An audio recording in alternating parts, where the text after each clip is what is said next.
Нұр Отан партиясының атауы аманат болып өзгертілді. Елордада өткен саяси құрылымның кезектен тыс съезінде мәжілістегі фракция депутаттары осындай ұсыныс білдірді. Президент Қасым-Жомарт Тоқаев партия атауын аманат деп өзгертуді қолдады. Бұл еліміз үшін де, ұлтымыз үшін де айрықша мәні бар киелі ұғым, деді мемлекет басшысы.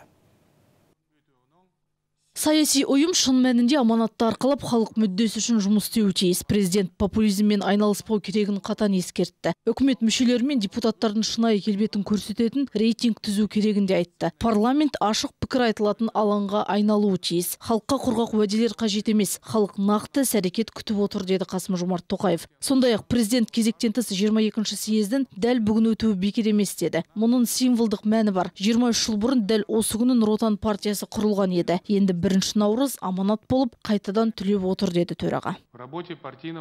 Партия аппаратының жұмысында бюрократия орын алуда. Саяси құрылымдағы өзгеріс орталық аппараттан басталуы керек.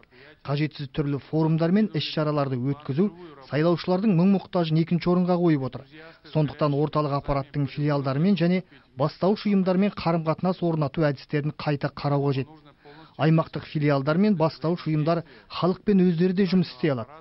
Орталық аппарат директивті басқарудан арылуы тиіс. Оның міндеті идеологиялық қолдау көрсету, кадрлар дайындау және жүйелі мәселелерді талдау.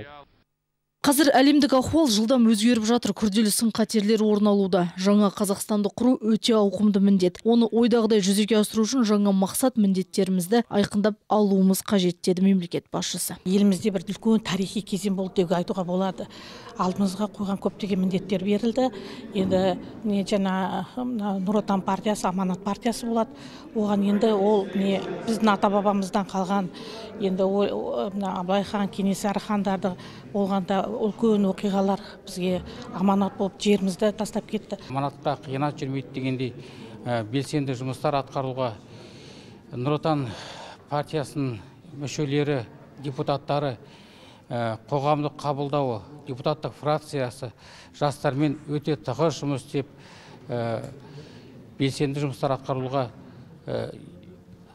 қарастырылып, жұмыстар қойылып жатыр. Бүгінгі таңда алда қойған мақсаттарды іске асырамыз деп сенемін.